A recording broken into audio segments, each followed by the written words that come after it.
Shalom Bapak Ibu yang dikasihi Tuhan, selamat pagi. Kita boleh kembali berjumpa walaupun kita melalui live streaming, tetapi biarlah nama Tuhan tetap ditinggikan dan tetap diagungkan. Mari kita bersama-sama menyiapkan hati kita untuk kita boleh datang di dalam hadirat Tuhan. Betapa Allah kita, Allah yang kita sembah, Dia adalah Allah yang dahsyat. Dia Allah yang luar biasa dalam setiap kehidupan kita.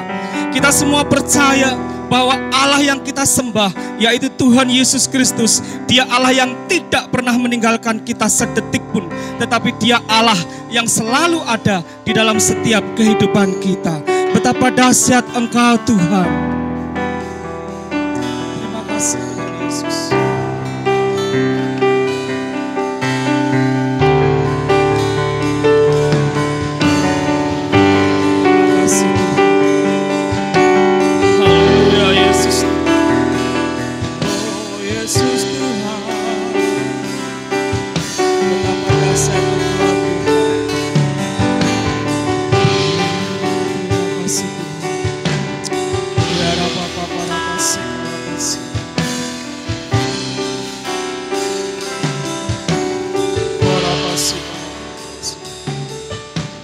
Betapa dahsyat Engkau Tuhan, Pencipta segala yang ada, dulu sekarang sampai selamanya. Hanya Engkau Tuhan, tak terselami pikiranmu, tak terukur panjang setiamu,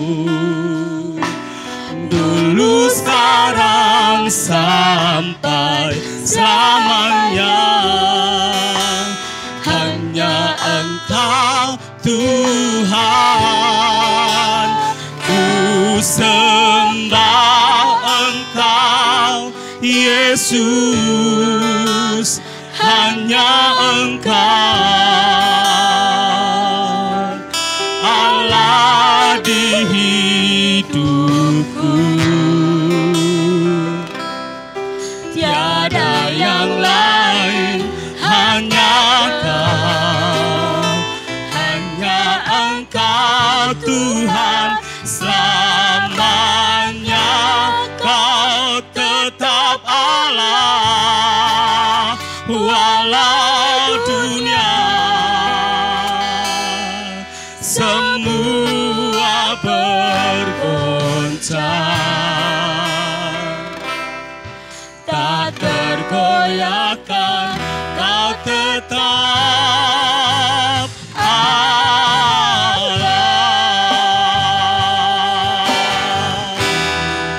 Haleluya, betapa Engkau Allah yang dahsyat dan luar biasa Tuhan, Allah yang menciptakan langit bumi serta segala isinya. Betapa dahsyat Engkau Allah yang menciptakan langit bumi dan segala isinya, dan Engkau Allah yang telah menjadikan kami Tuhan. Haleluya Yesus Tuhan, kami bersyukur padamu Tuhan Yesus. Betapa dahsyat Engkau Tuhan, Pencipta segala yang ada, dulu sekarang sampai selamanya. Hanya Engkau Tuhan, tak terselami pikiranmu, tak terukur panjang setiamu, dulu sekarang sampai selamanya. Hanya Engkau Tuhan,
bergoncang, tak tergoyahkan, Kau tetap Allah. Ku sembah Engkau Yesus, ku sembah Engkau Yesus, hanya Engkau Allah di hidupku, tiada yang lain, hanya Engkau Tuhan selamanya. Kau tetap Allah walau dunia semua bergoncang, tak tergoyahkan, Kau tetap Allah, Kau tetap Allah, Kau tetap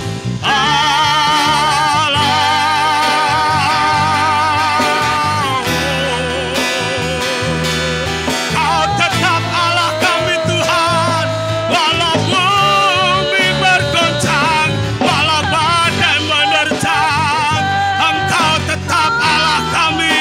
Haleluya, kami bersyukur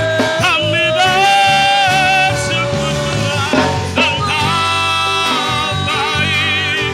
Haleluya, Yesus Tuhan, kami mau tinggikan Engkau, kami mau agungkan Engkau. Kau tetap Allah kami, selamanya Engkau Allah kami Tuhan. Haleluya, Engkau besar. Ya la la la la la wo, enda ya la la masik ya la la pa pa pa pa pa pa ra pa pa pa ra masik ya. Ya la la la la la la wo, enda ya la la mata kada ya la masik ya la la pa pa pa. Ya la la la la la la la masik. Haleluya. Engkau Allah yang tidak pernah berubah Tuhan, dulu sekarang dan sampai selamanya.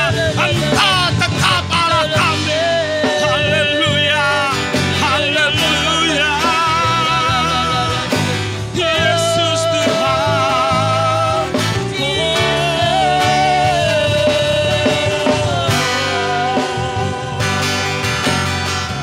Haleluya,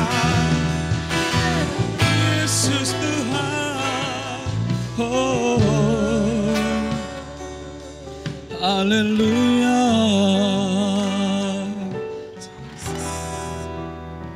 Sikara para para para para shikara papa papa.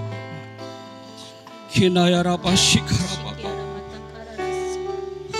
Yesus Tuhan, kami sembah Engkau Tuhan.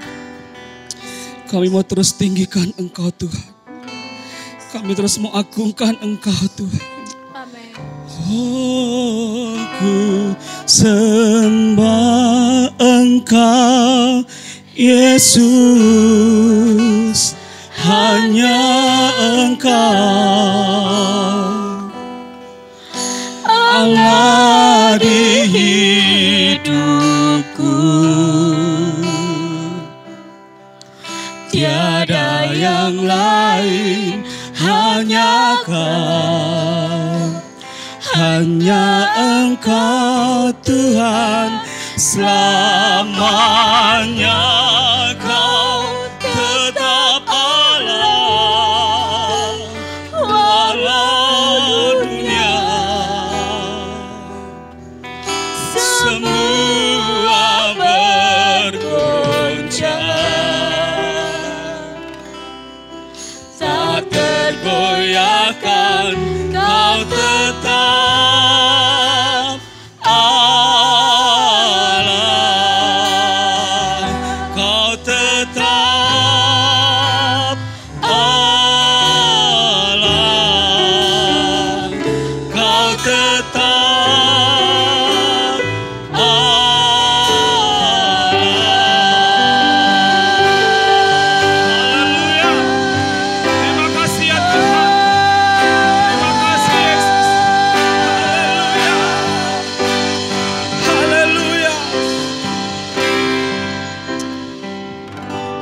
Kami tetap percaya kepadamu Tuhan, apapun yang terjadi atas hidup kami dan atas bumi ini, bahwa Engkau Allah yang telah memberikan kehidupan kepada kami.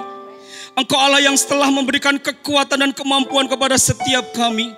Dan hikmat-Mu itu selalu ada dalam setiap kehidupan kami. Kami mau tetap percaya kepadamu dengan iman kami. Dengan iman percaya kami kepadamu Tuhan. Kami mau tetap percaya kepadamu dengan sepenuh hati kami. Sungguh kami bersyukur. Kami memiliki Allah seperti Engkau. Allah yang selalu ada dalam hidup kami. Dan Engkau Allah yang tidak pernah meninggalkan kami sedetik pun. Ampuni kami ya Tuhan, kalau terkadang kami sering meninggalkan Engkau. Kami sering melakukan hal-hal yang tidak berkenan di hadapan-Mu. Tuhan, ampuni kami Tuhan. Dan pagi hari ini Yesus, kami ingin memberikan yang terbaik buat Engkau melalui kehidupan kami. Kami mau naikkan pujian, penyembahan, pengagungan kami kepadamu. Biarlah roh sukacita itu terus ada dan selalu ada dalam setiap kehidupan kami. Kau memberkati setiap jemaat-Mu dimanapun mereka saat ini berada Tuhan. Kami percaya kepadamu. Engkau Allah yang tetap menyertai segenap jemaat-Mu dimanapun mereka berada. Engkau Allah yang selalu memberkati dan memberikan yang terbaik atas setiap kehidupan jemaat-jemaat Tuhan dimanapun mereka berada. Terima kasih ya Tuhan. Kami menyerahkan ibadah kami pagi hari ini sepenuhnya ke dalam tangan kuasa Tuhan. Dari awal pertengahan sampai akhirnya kami percaya ada Allah Roh Kudus di tengah-tengah kami. Memimpin setiap kami, juga memimpin setiap jemaat-Mu dimanapun mereka berada. Di dalam satu nama Tuhan kami Yesus Kristus, Allah kami yang hidup, kami berdoa. Haleluya, amin. Puji nama Tuhan. Kita semua percaya bahwa Allah kita adalah Allah yang dahsyat. Dia Allah yang kuat. Dia Allah yang tidak pernah meninggalkan kita. Amin. Kita mau bersama-sama pagi hari ini. Kita mau terus bersukacita di hadapan Tuhan. Sebab Allah kita Allah yang hebat. Allah kita Allah yang luar biasa. Dia Allah yang dahsyat.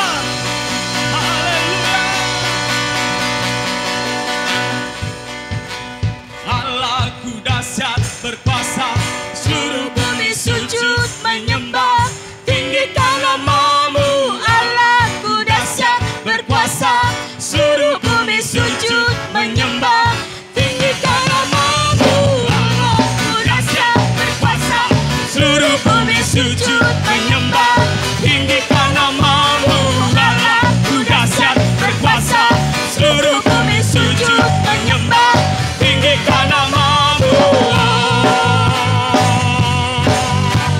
Haleluya. Dari utara ke selatan terdengar pujian bagi Allah kita.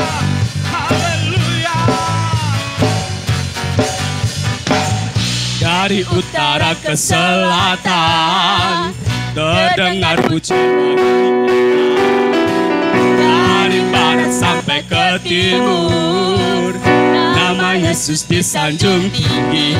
Dari pulau-pulau, haleluya, gunung-gunung yang tinggi, kemuliaannya disaksikan, kebesarannya diceritakan. Yesus, Yesus, nama Yesus disanjung tinggi. Dari pulau-pulau, lembah-lembah, gunung-gunung yang tinggi. Allahku dahsyat berkuasa, seluruh bumi sujud menyembah, tinggikan nama-Mu. Allahku dahsyat berkuasa, seluruh bumi sujud menyembah, tinggikan nama-Mu. Allahku dahsyat berkuasa, seluruh bumi sujud menyembah, tinggikan nama-Mu. Allahku dahsyat berkuasa, seluruh bumi sujud menyembah, tinggikan nama-Mu. Haleluya. Dari utara ke selatan terdengar pujian bagi Allah kita. Haleluya.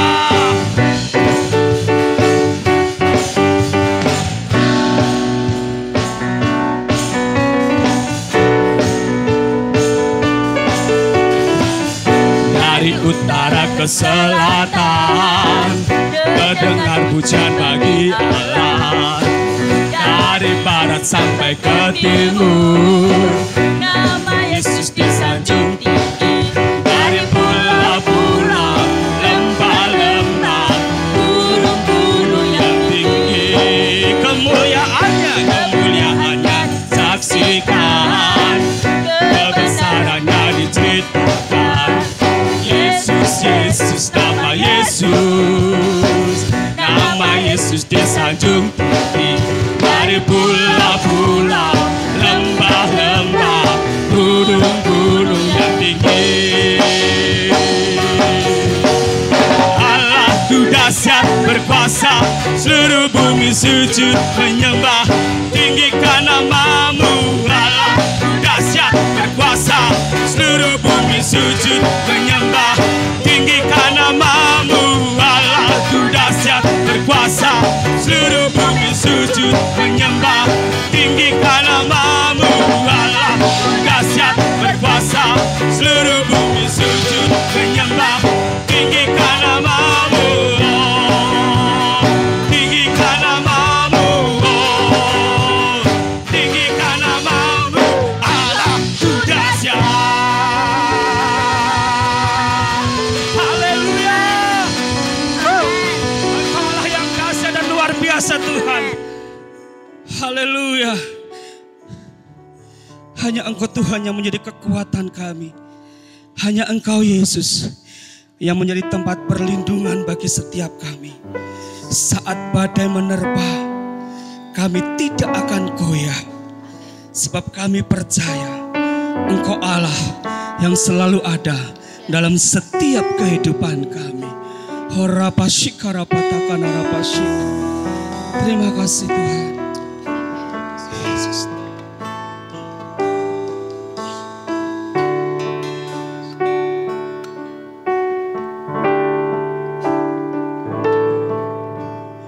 Engkaulah kekuatanku,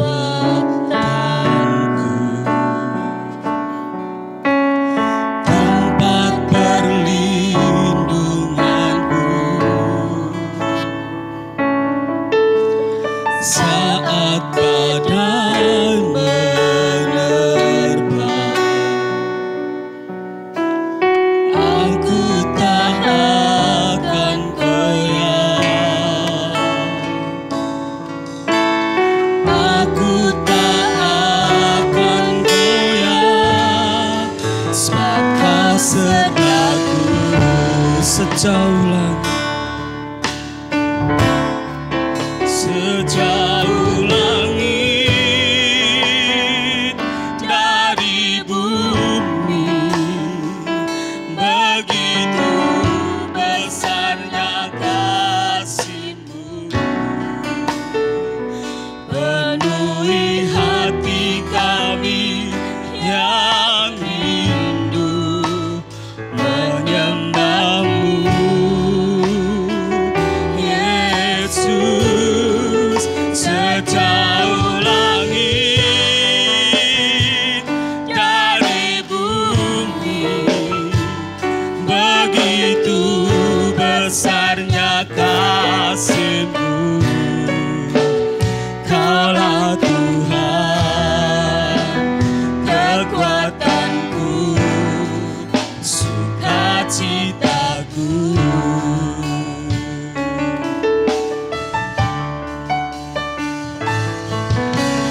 Engkaulah kekuatanku, tempat perlindunganku. Saat badai menerpa,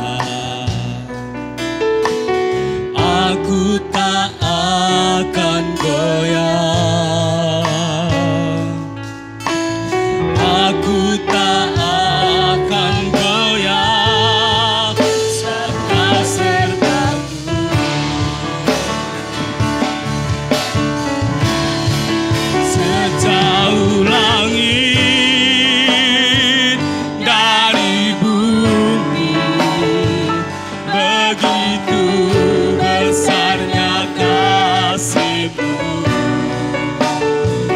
penuhi hati kami yang rindu menyembah-Mu. Yesus, sejauh langit dari bumi, begitu besarnya kasih-Mu, Allah Tuhan, kekuatanku, sukacitaku. Sejauh langit dari bumi, begitu besarnya kasih-Mu, penuhi hati kami yang rindu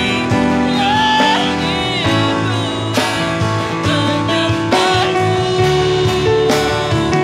Yesus, sejauh langit dari bumi, begitu besarnya kasih-Mu,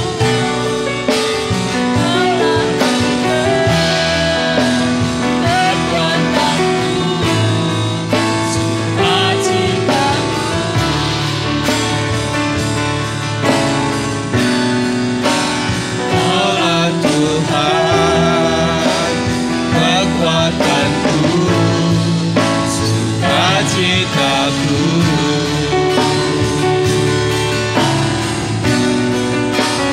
Allah Tuhan, kekuatanku, sukacitaku.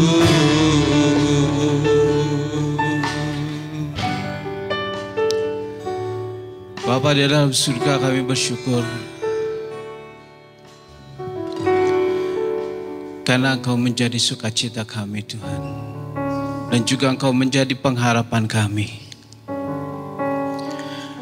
Terima kasih Bapa untuk segala kebaikan yang telah Kau limpahkan dalam hidup kami.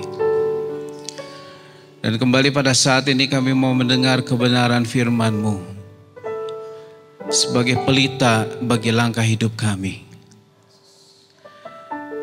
Beri kami hikmat dan pengetahuan, Tuhan, supaya kami dapat mengerti dan memahami firman-Mu ini. Kami berdoa dan kami mohon kepada Roh-Mu yang kudus untuk bekerja ketika firman disampaikan. Kami siap menerima kebenaran firman-Mu. Dan kami buka hati kami untuk Kau taburi kebenaran firman-Mu. Di dalam nama Tuhan Yesus kami berdoa dan mengucap syukur. Amin. Shalom. Pagi ini kita mau belajar tentang kebenaran firman Tuhan. Saya diberi tema atau topik berkenaan dengan COVID-19 yang terjadi pada saat ini di antara kita, yang mempengaruhi banyak hal dalam sisi kehidupan kita sebagai umat manusia, baik di Indonesia maupun di dalam dunia. Apakah COVID ini sebagai pertanda bahwa akhir zaman sudah dekat? Atau COVID ini menjadi pertanda bahwa kita sudah mau mendekati kepada akhir zaman? Nah, Bapak Ibu Saudara kasih dalam Tuhan, yang jadi pertanyaan bagi saya adalah, apa bedanya akhir zaman dengan zaman akhir? Pada saat ini saya mau menyampaikan tentang kebenaran firman Tuhan, karena saya merasa bahwa saya tidak berkompeten dalam menyampaikan COVID-19, tapi nanti kita akan melihat dari sudut kebenaran firman Tuhan, apakah COVID ini menjadi pertanda tentang akhir zaman atau mendekati akhir zaman. Nah, Bapak Ibu Saudara kasih dalam Tuhan, di dalam kitab Daniel pasal 2 itu terdapat master plan Allah. Ada rencana Allah dibagi dalam dunia ini, tentang zaman-zaman yang ada di dalam dunia ini. Di dalam Daniel pasal 2, di situ diceritakan tentang Raja Nebukadnezar yang bermimpi. Lalu Nabi Daniel mengartikan mimpi itu. Dan di dalam mimpi itu, Raja melihat ada patung yang kepalanya dari emas, kemudian ada dan lengan dari perak, perut dan pinggang dari tembaga, lalu paha dari besi, kaki sebagian besi dan sebagian tanah liat. Lalu Nabi Daniel mengartikan bahwa yang menjadi patung, kepala patung yang dari emas itu adalah kerajaan Babel. Kemudian kerajaan Babel digantikan oleh kerajaan Media Persia. Kerajaan Media Persia digantikan oleh kerajaan Yunani.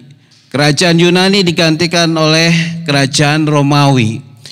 Lalu di dalam Daniel pasal 2 ayat 34 sampai 35, di situ dikatakan bahwa ada sebuah batu yang terungkit terlepas tanpa perbuatan tangan manusia, dan batu itu menimpa kaki patung itu sehingga patung itu remuk, hancur. Dan batu itu menjadi besar. Lalu batu itu ditafsirkan adalah kerajaan Allah.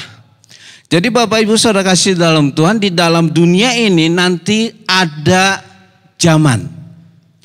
Zaman kerajaan Babel yang sudah terjadi, zaman kerajaan Media Persia sudah terjadi, kerajaan Yunani sudah terjadi, kerajaan Roma sudah terjadi, tetapi yang belum terjadi adalah zaman kerajaan Allah.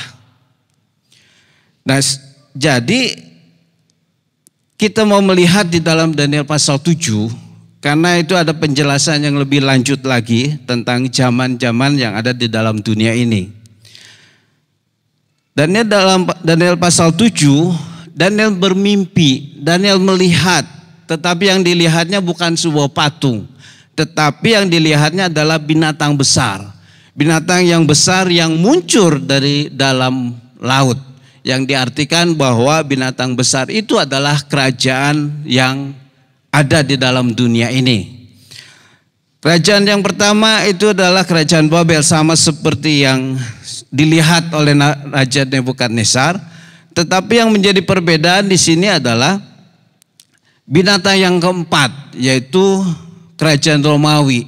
Dan dalam kitab Daniel pasal 7 lebih dijelaskan secara mendetil bahwa binatang itu mempunyai tanduk. Ada tumbuh tanduk kecil yang menghancurkan atau melenyapkan 3 tanduk. Di dalam Daniel pasal 7 ayat 7 sampai 8 digambarkan bahwa binatang yang keempat ini yang menakutkan, dahsyat, yang sangat kuat, bergigi besar, dari besi, melahap dan meremuk sama saja, dan binatang ini bertanduk 10. Lalu muncul satu tanduk kecil yang menghancurkan 3 tanduk. Lalu tanduk ini ada mata seperti mata manusia dan mulut yang sombong, yang menyombongkan. Nah, tanduk ini melawan orang-orang kudus. Jadi di dalam kitab Daniel pasal 7 lebih dijelaskan bahwa nanti di dalam kerajaan Roma itu ada 10 tanduk, yang artinya ada 10 raja di dalam Daniel pasal 7 ayat 24. Nah, setelah 10 raja itu ada raja yang ke-11 yang digambarkan sebagai tanduk kecil itu. Nah, tanduk kecil ini yang lebih berkuasa daripada ke-10 raja yang sebelumnya. Dan tanduk kecil ini yang akan berlawan orang-orang kudus. Tetapi kembali setelah kerajaan Romawi selesai, ada kerajaan Allah. Nah, Bapak Ibu Saudara kasih dalam Tuhan, zaman akhir yang dimaksud itu berbeda dengan akhir zaman. Zaman akhir yang dimaksud itu adalah zaman yang ada di dalam dunia ini, yaitu zaman yang dikuasai dan di pemerintahannya adalah manusia.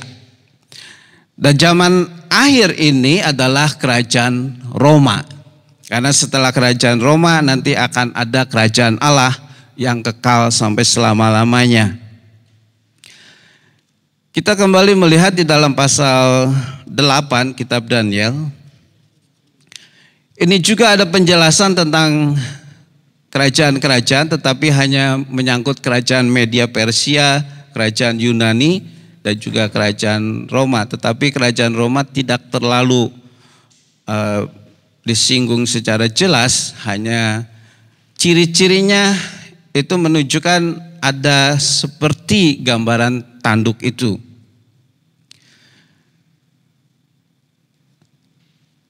Kita melihat di dalam kitab Daniel pasal 9. Kitab Daniel pasal 9 tidak membicarakan tentang zaman raja-raja atau zaman kerajaan.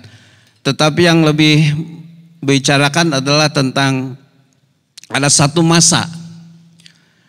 Daniel pasal 9 ayat 24 dikatakan ada 70 kali 7 masa telah ditetapkan atas bangsamu dan atas kotamu yang kudus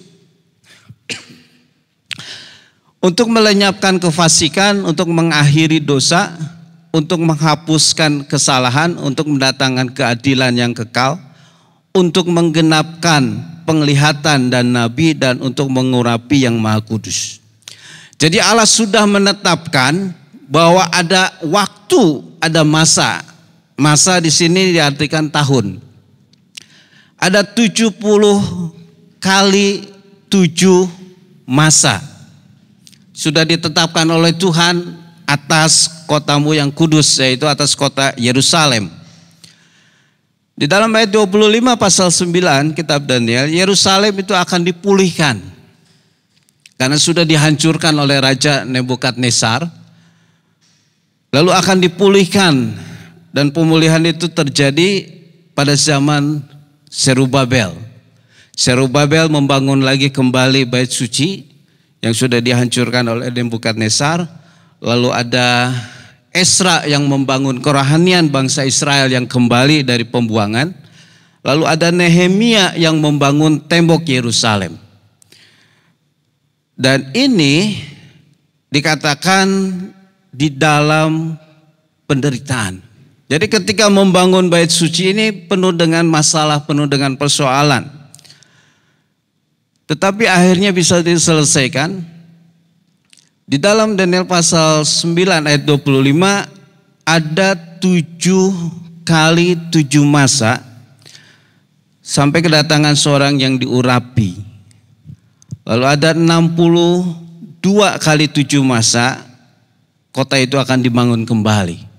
Nah, Bapak Ibu Saudara kasih dalam Tuhan, 7 kali 7 masa dengan 62 kali 7 masa itu sudah terjadi. Pada saat bait suci dibangun sampai Tuhan Yesus mati di kayu salib, itu ada 69 kali 7 masa. Berarti masih ada satu sisa, 1 kali 7 masa. Dan di mana 1 kali 7 masa itu di dalam ayat yang ke-26 itu akan ada rakyat seorang raja memusnahkan kota dan tempat kudus itu, tapi raja itu akan menemui ajalnya dalam air bah. Ayat 27 dikatakan raja itu akan membuat perjanjian menjadi berat bagi banyak orang selama 1 kali 7 masa. Dan ini belum terjadi. Pada pertengahan 7 masa itu ia akan menghentikan korban sembelihan dan korban santapan. Jadi nanti akan ada pembagian 7 tahun itu dibagi menjadi 3,5 tahun, 3,5 tahun. Dan pada 3,5 tahun yang kedua dia akan menghentikan korban sembelihan dan santapan, korban santapan. Lalu di dalam Daniel pasal 11 juga diceritakan tentang kerajaan-kerajaan yang ada di dalam dunia, tetapi itu tidak terlalu kuat. Saya langsung ingin mengajak Bapak Ibu Saudara untuk melihat ciri-ciri yang menjadi akhir zaman itu.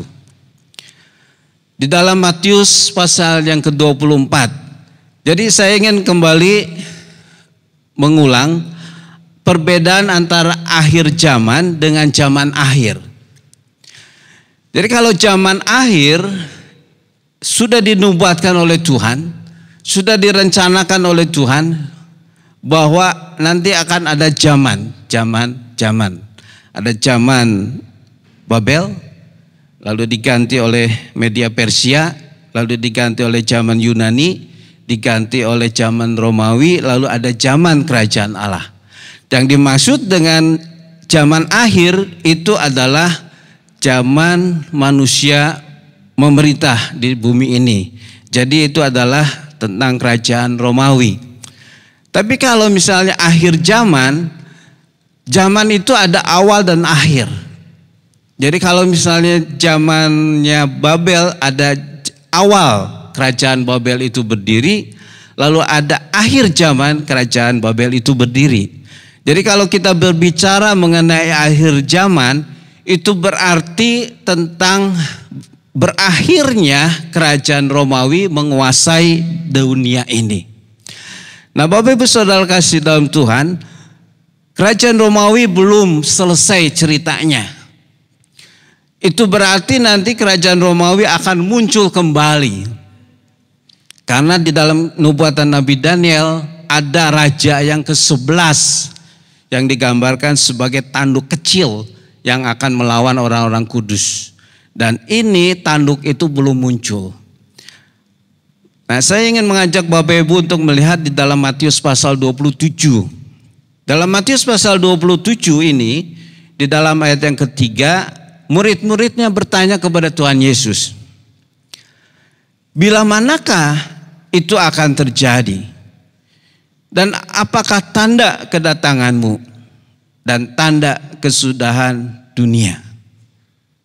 Ayat 5, Tuhan Yesus menjawab, banyak orang akan datang memakai namaku dan berkata, akulah Mesias, dan mereka akan menyesatkan banyak orang. Jadi nanti di dalam akhir zaman, sebelum Tuhan Yesus datang, sebelum dunia ini berakhir, akan banyak Mesias palsu. Ayat 6, kamu akan mendengar deru perang atau kabar tentang perang. Jangan gelisah sebab semua itu harus terjadi, tapi itu belum kesudahannya. Nah, Bapak Ibu Saudara kasih dalam Tuhan, kita sudah mendengar deru perang dari dulu. Bahkan mungkin di antara Bapak Ibu ada yang mengalami perang yang ada di Indonesia ini. Tetapi itu belum kesudahannya. Dalam ayat yang ke-7, bangsa akan bangkit melawan bangsa, kerajaan melawan kerajaan. Ada kelaparan, gempa bumi di berbagai tempat. Ini juga sudah terjadi. Tetapi semua itu baru permulaan penderitaan menjelang zaman baru. Zaman baru yang dimaksud di sini adalah zaman kerajaan Allah. Yaitu dalam kitab Wahyu ada kerajaan 1000 tahun. Sebelum kerajaan 1000 tahun itu ada di dalam dunia ini, maka tanda-tanda ini akan menjadi nyata. Di dalam ayat yang ke-9, kamu akan diserahkan, disiksa, kamu akan dibunuh dan dibenci oleh karena namaku. Ayat 10, banyak orang akan murtad, saling menyerahkan dan saling membenci. Ayat 11, banyak nabi palsu akan muncul dan menyesatkan banyak orang. Ayat 12, makin bertambah kedurhakaan, kasih kebanyakan orang menjadi dingin. Ayat 14, Injil kerajaan akan diberitakan di seluruh dunia menjadi kesaksian semua bangsa. Sesudah itu barulah tiba kesudahannya.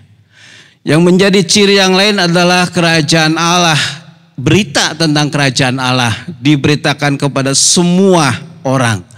Dan setelah semua orang mendengar tentang Yesus Kristus, semua orang mendengar tentang Injil kerajaan Allah, baru kesudahan kerajaan dunia berakhir. Satu hal yang ingin saya tekankan Bapak Ibu, di dalam ayat yang ke-15, apabila kamu melihat pembinasa keji berdiri di tempat kudus, menurut firman yang disampaikan oleh Nabi Daniel. Di dalam Matius pasal 24 ayat 15 disebutkan ada pembinasa keji yang disebut oleh Nabi Daniel. Nabi Daniel hanya menubuatkan ada satu tanduk kecil. Dan tanduk kecil itu disebut oleh Tuhan Yesus pembinasa keji. Tanduk kecil itu disebut oleh Rasul Yohanes Antikristus. Tanduk kecil itu disebut oleh Rasul Paulus manusia durhaka. Kalau kamu melihat pembinasa keji itu, Antikristus itu, manusia durhaka itu berdiri di tempat kudus, disitulah terjadi kesiksaan, penyiksaan yang dahsyat, yang disebut dengan istilah masa tribulasi, masa kesusahan Yakub 1x7 masa. Jadi Bapak Ibu kasih dalam Tuhan, yang menjadi tanda tentang akhir zaman itu terdapat di dalam Matius pasal 24 ini. Akan muncul Mesias palsu, akan muncul nabi-nabi palsu. Kita maju ke dalam 2 Tesalonika.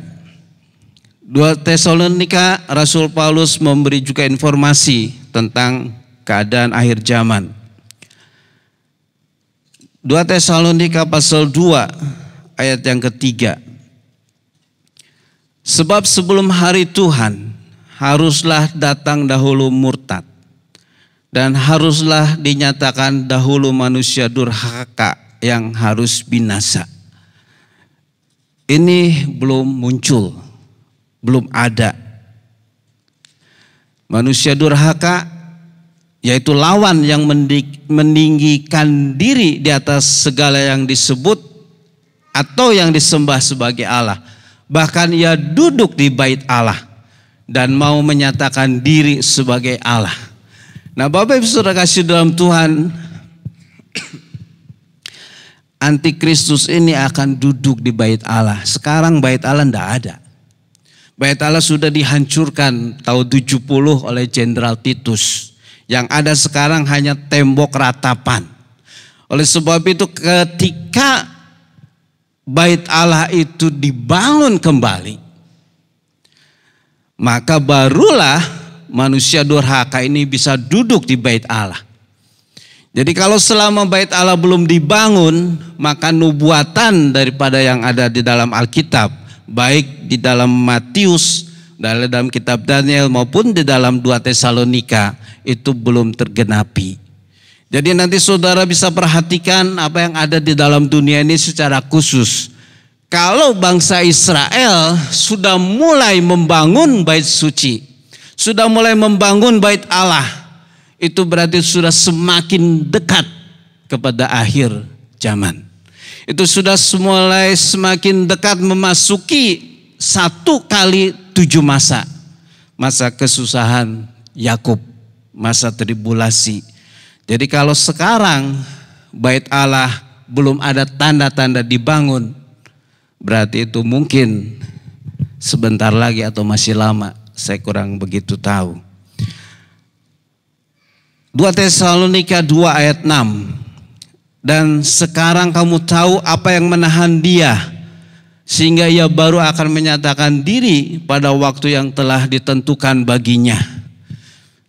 Antikristus sudah banyak muncul, itu artinya lawan.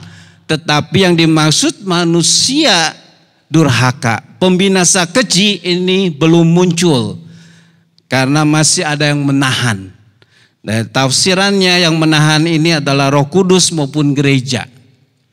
Jadi kalau Roh Kudus itu sudah diangkat dari dunia ini, kemudian gereja itu sudah diangkat, rapture, pengangkatan orang-orang percaya, maka antikristus, manusia keji, manusia durhaka ini baru dia akan muncul di dalam dunia ini.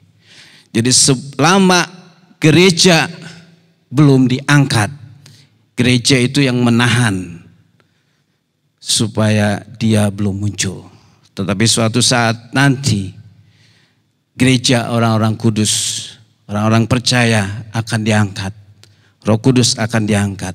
Nah, pada saat itulah manusia durhaka ini muncul. Ayat yang ketujuh, secara rahasia kedurhakaan telah mulai bekerja. Sampai sekarang masih bekerja kedurhakaan.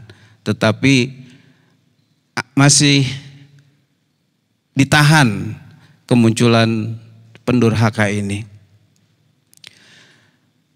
Di dalam kitab Wahyu pasal 6 ayat 19, ini mungkin suatu saat nanti saya akan menyampaikan tentang apa yang terjadi dalam masa tribulasi dalam kitab Wahyu pasal 6 sampai 19.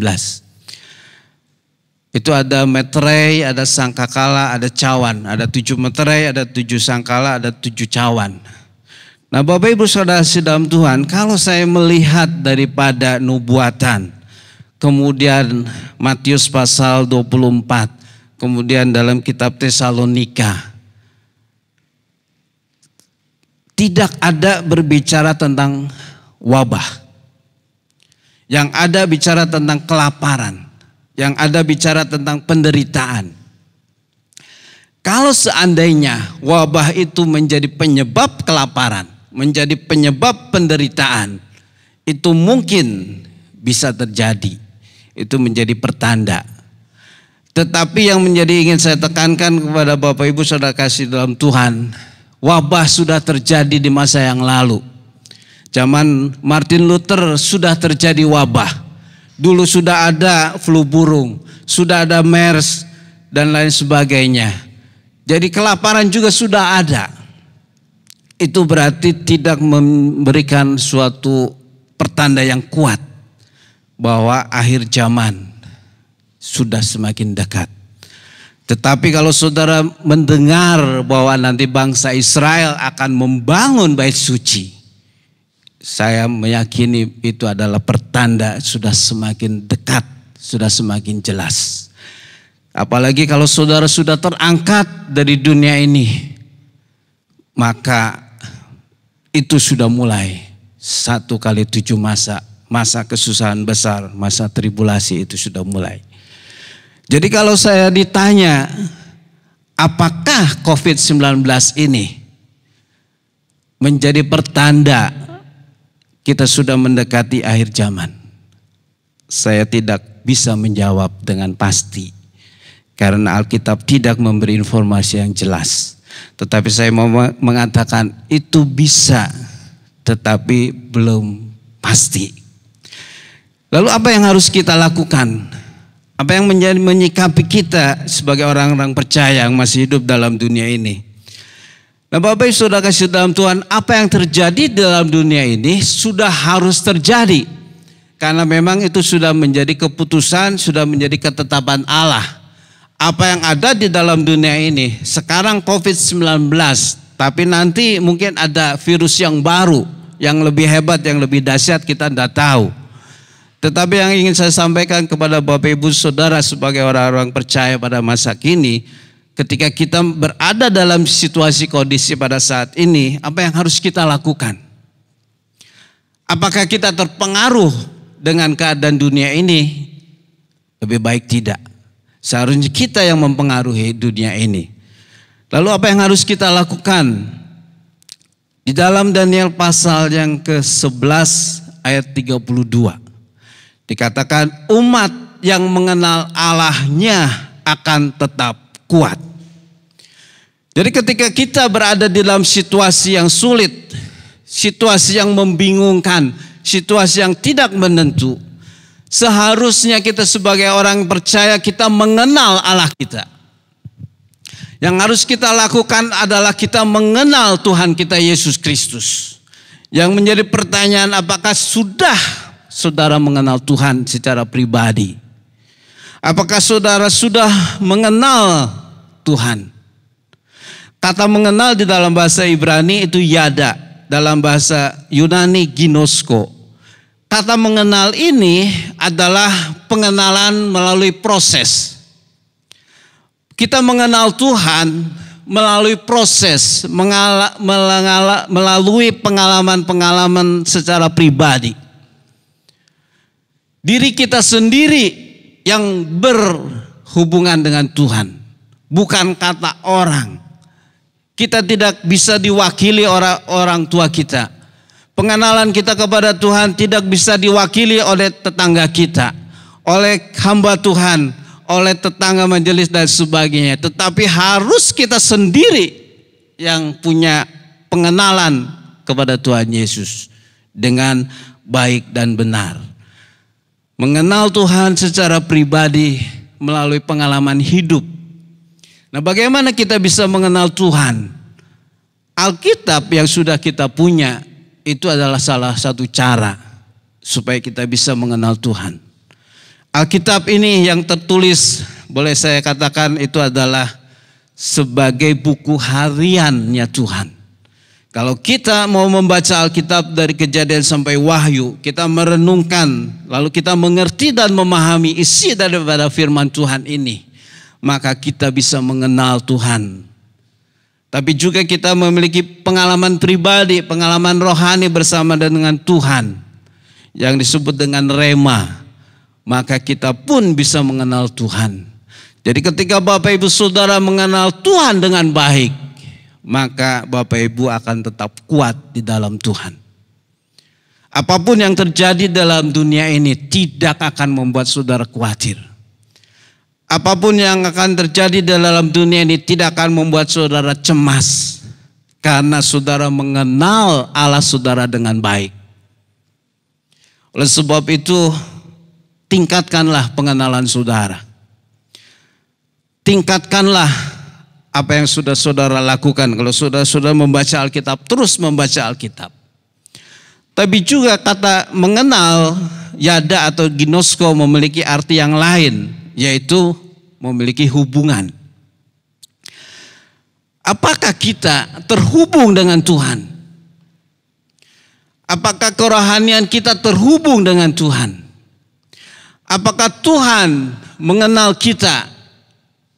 Saya percaya bahwa Tuhan mengenal kita. Tetapi apakah Tuhan memiliki hubungan dengan kita? Itu yang menjadi pertanyaan saya. Matius 7 ayat 21 atau ayat 27. Saya lupa yang mengatakan bahwa aku sudah bernubuat demi nama Tuhan. Sudah melakukan mujizat demi nama Tuhan. Tapi Tuhan katakan, aku tidak mengenal engkau. Kata mengenal di dalam Matius itu ginosko. Yang artinya Tuhan berkata, saya tidak punya hubungan dengan engkau. Jadi Bapak Ibu Saudara kasih dalam Tuhan, untuk menyikapi, untuk mengatasi, kita harus memiliki hubungan yang baik dengan Tuhan. Baca Alkitab, berdoa setiap hari, melakukan firman Tuhan, memiliki pengalaman rohani bersama dengan Tuhan. Itu yang akan membuat saudara mengenal Tuhan.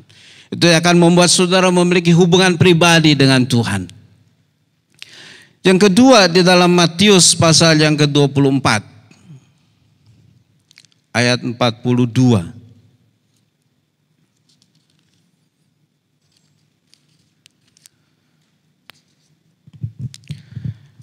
Karena itu berjaga-jagalah, sebab kamu tidak tahu pada hari mana Tuhanmu datang.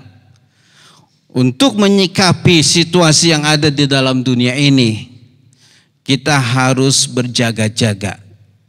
Karena kita tidak tahu kapan Tuhan Yesus itu datang. Kita tidak tahu kapan Tuhan Yesus mengangkat kita sebagai orang yang percaya. Kata berjaga-jaga ini juga memiliki arti memperhatikan, menjaga, mengamati, menonton, tetap bangun.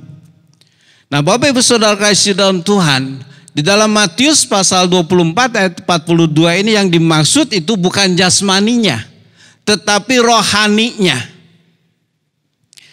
Dalam surat Petrus sudah tertulis, Rasul Petrus sudah menuliskan bahwa ada orang yang mencemooh, kapan Tuhan datang?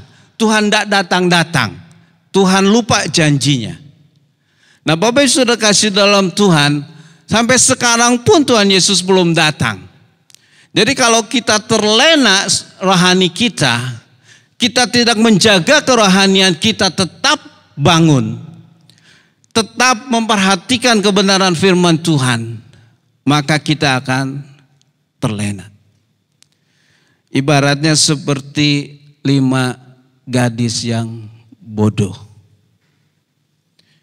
Dia terlena, ngantuk, tidak mempersiapkan diri.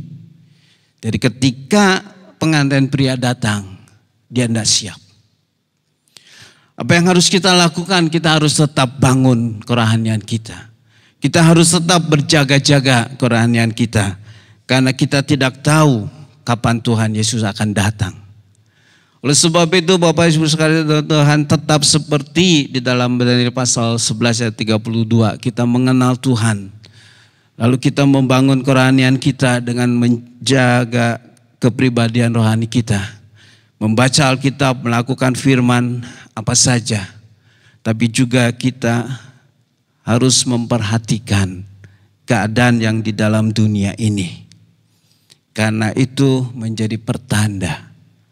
Jangan kita seperti orang-orang Farisi yang Tuhan katakan, kamu tahu tanda-tanda mau hujan, mau musim panas, mau panen dan sebagainya. Tetapi tentang tanda akhir zaman kamu tidak tahu. Oleh sebab itu kita harus tetap membaca firman Tuhan, tapi juga melihat keadaan dunia. Karena Tuhan berbicara dengan banyak hal. Tuhan berbicara melalui banyak hal. Tapi yang pasti saudara tetap bangun kerohanian saudara. Jangan terlena. Banyak orang-orang yang menjadi Mesias palsu. Menjadi nabi palsu. Nanti kalau saudara buka di YouTube, dapat kiriman WA. Di saudara buka, saudara hati-hati.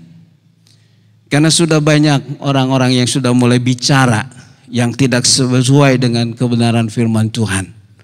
Dan salah satunya yang baru saya dengar adalah Mesias akan datang di Papua. Nah, itu sudah tidak sesuai dengan firman Tuhan. Jadi saudara terlena kerohanian saudara, saudara akan melihat ini hamba Tuhan yang bicara. Pasti dia bicara betul. Nah saudara, kalau saudara tidak mengerti tentang firman Tuhan, kalau saudara tidak mengenal firman Tuhan dengan baik, maka kerohanian saudara akan tidur. Dan kalau saudara tidur, Tuhan Yesus datang, saudara tidak tahu.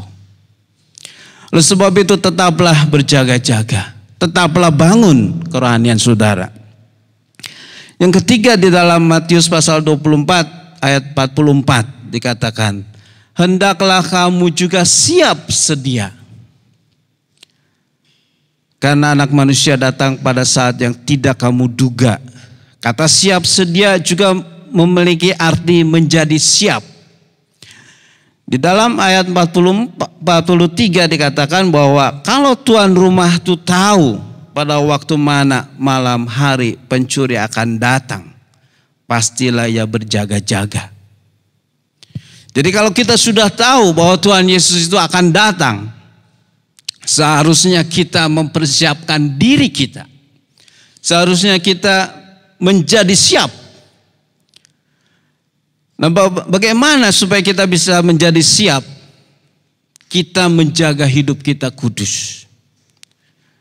Dalam Petrus maupun dalam Rasul Yohanes menuliskan, Allah itu kudus, maka kita pun harus kudus. Jaga kehidupan kita, jaga kekudusan hidup kita, dan kita melakukan apa yang diperintahkan oleh Tuhan. Nah Bapak Ibu saudara kasih dalam Tuhan, kalau kita sudah melakukan seperti itu, dunia bergoncang tidak masalah. Apapun yang terjadi di dalam dunia ini tidak ada masalah. Karena kita mengenal Allah kita dengan baik. Kita tetap membangun kerohanian kita. Dan kita sudah siap kapanpun Tuhan datang. COVID-19 apakah menjadi pertanda tentang akhir zaman? Sudah dekat atau sudah mulai? Saya tidak bisa menjawab. Tetapi yang pasti, yang harus kita lakukan adalah kita mengenal Tuhan dengan lebih baik. Kita tetap bangun kerohanian kita dan kita tetap siap sedia. Menjadi siap kapanpun Tuhan Yesus datang, kita sudah siap. Baca Alkitab dengan baik, renungkan Alkitab dengan baik, lakukan apa yang dikatakan oleh firman Tuhan. Itu membuat kita mengenal Tuhan, membuat kita tetap berjaga-jaga, membuat kita tetap siap sedia. Amin.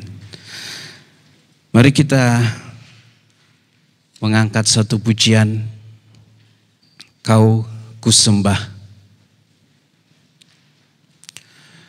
Sebab Engkaulah Tuhan yang maha tinggi, kutinggikan dari segalanya. Sebab Engkaulah Tuhan yang maha mulia, dimuliakan dari segalanya.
Engkaulah Tuhan yang maha tinggi.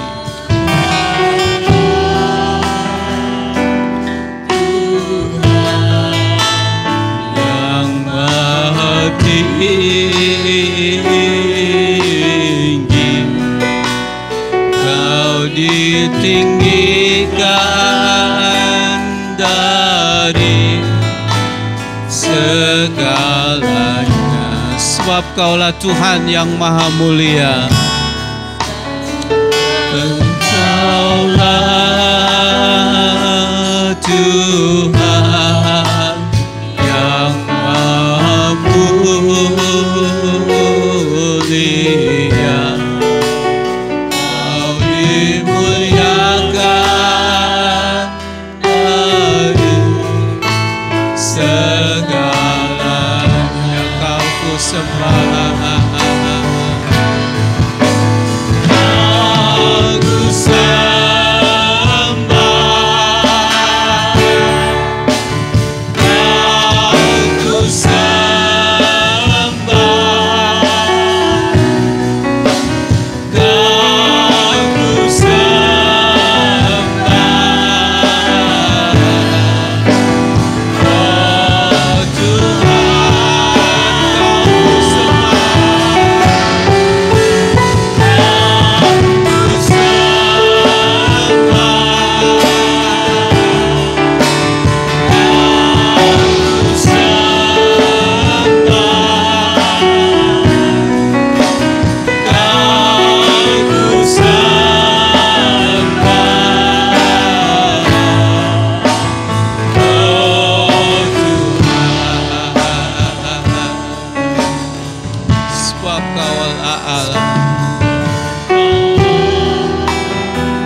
sembah, Engkau ku sembah, Engkau ku sembah.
Ya Tuhan, ku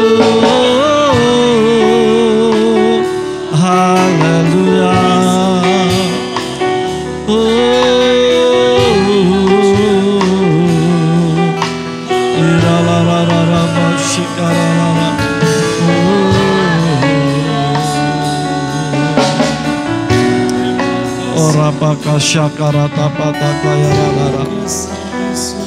Tuhan, kami bersyukur untuk firman yang telah kami dengar, dan kami menjadi tahu supaya kami bisa melangkah dengan benar.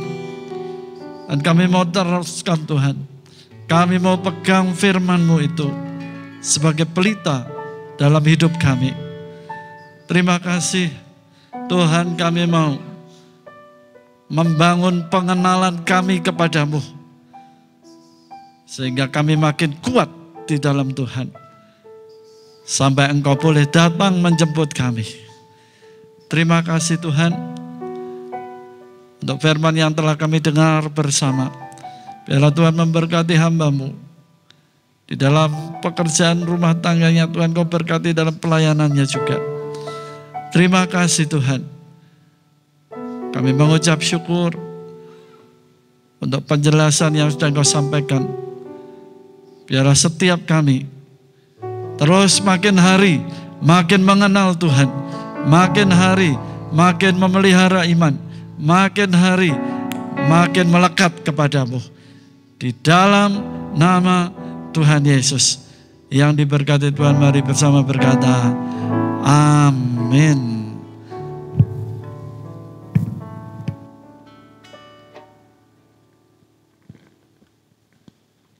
Baik Bapak Ibu, jemaat yang dikasihi Tuhan, untuk ibadah minggu depan tanggal 24 Mei 2020, kita masih ibadah secara live. Jadi kita masih bisa bersama-sama bertemu walaupun lewat live gitu ya. Bisa melalui radio Sahabat Sejati di 107.7 FM atau bisa di live streaming juga bisa ada.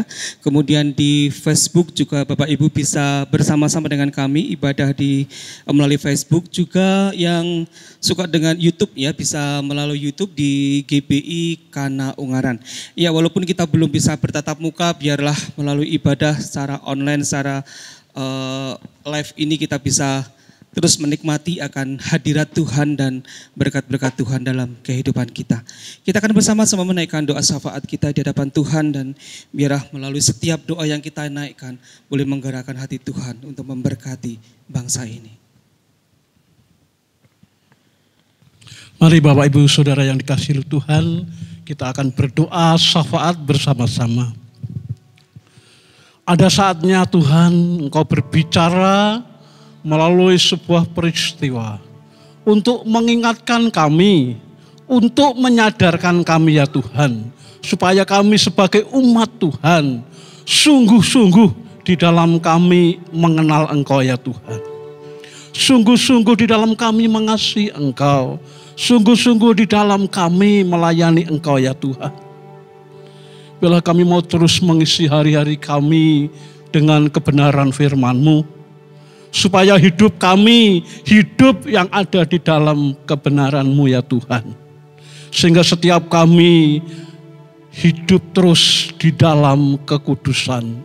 Sebab Engkau kudus dan kami harus kudus ya Tuhan. Sehingga terjadi suatu hubungan yang erat. Sehingga terjadi suatu hubungan yang intim. Untuk terus kami hidup di dalam hadirat Tuhan.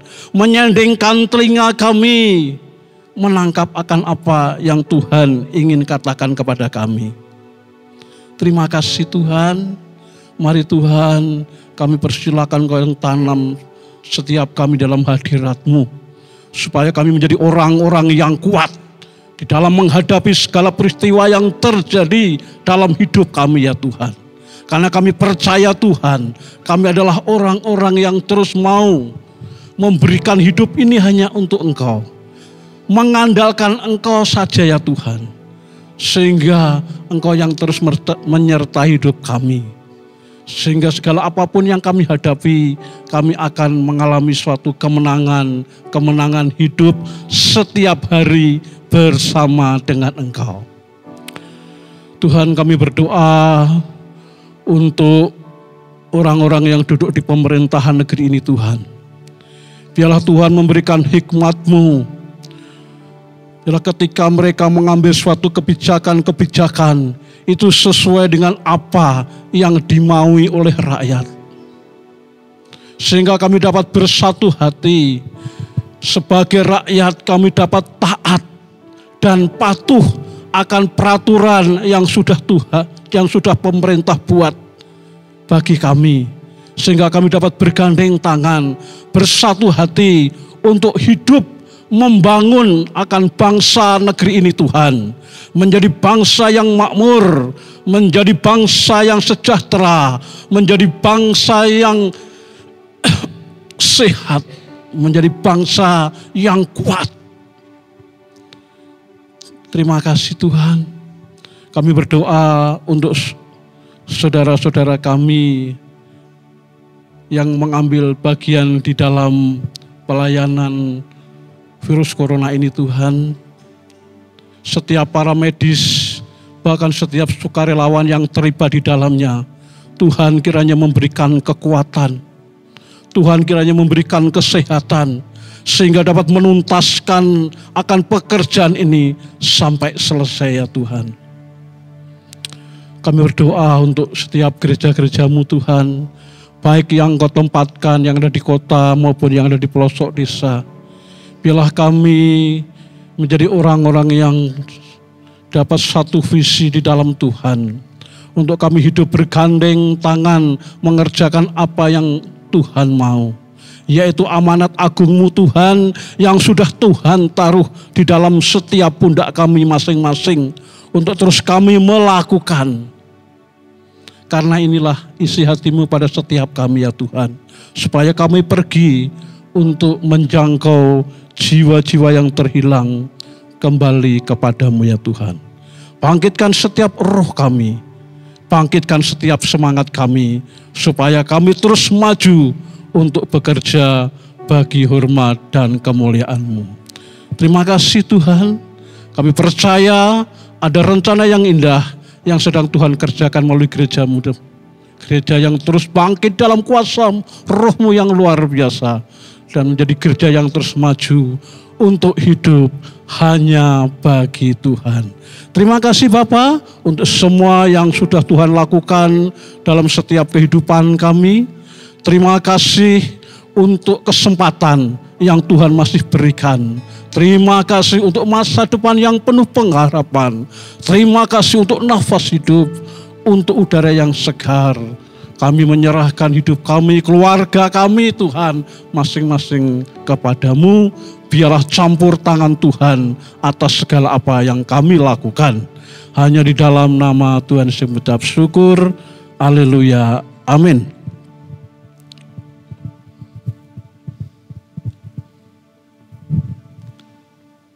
Mari kita akan tutup di dalam doa. Bapak, kami bersyukur Engkau Allah yang selalu menyertai dimanapun kami berada. Dalam situasi, kondisi apapun, Engkau turut bekerja mendatangkan kebaikan buat setiap kami. Terima kasih untuk setiap jemaat-jemaat yang ada, yang saat ini beribadah dari rumah. Tuhan, Engkau tahu keberadaan masing-masing jemaat-Mu. Mereka yang membutuhkan kesembuhan, Tuhan, Engkau jamah dan sembuhkan, Tuhan. Mereka yang membutuhkan pertolongan dalam pergumulan, masalah-masalah ekonomi, Tuhan, Engkau berkati, Tuhan. Terima kasih. Dan lebih daripada itu, supaya setiap kami makin mengenal Tuhan, sehingga kami boleh makin kuat, sampai kami boleh menyelesaikan destiny, tujuan ilahi yang Tuhan taruh dalam setiap hidup kami. Dan kami boleh berjumpa, bertemu bersama dengan Engkau selamanya. Sekarang kekasih Tuhan, mari angkat kedua tanganmu. Terimalah berkat damai sejahtera dari Allah Bapa, cinta kasih daripada Yesus Kristus, dan persekutuan yang erat dengan Roh Kudus dari sekarang sampai selamanya. Tuhan memberkati pada saat engkau bekerja. Tuhan memberkati seluruh keluargamu. Dan Tuhan membawa hidupmu jadi seorang yang berhasil dan beruntung sepanjang hari. Haleluya, katakan amin.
Hari Minggu dan Tuhan Yesus memberkati.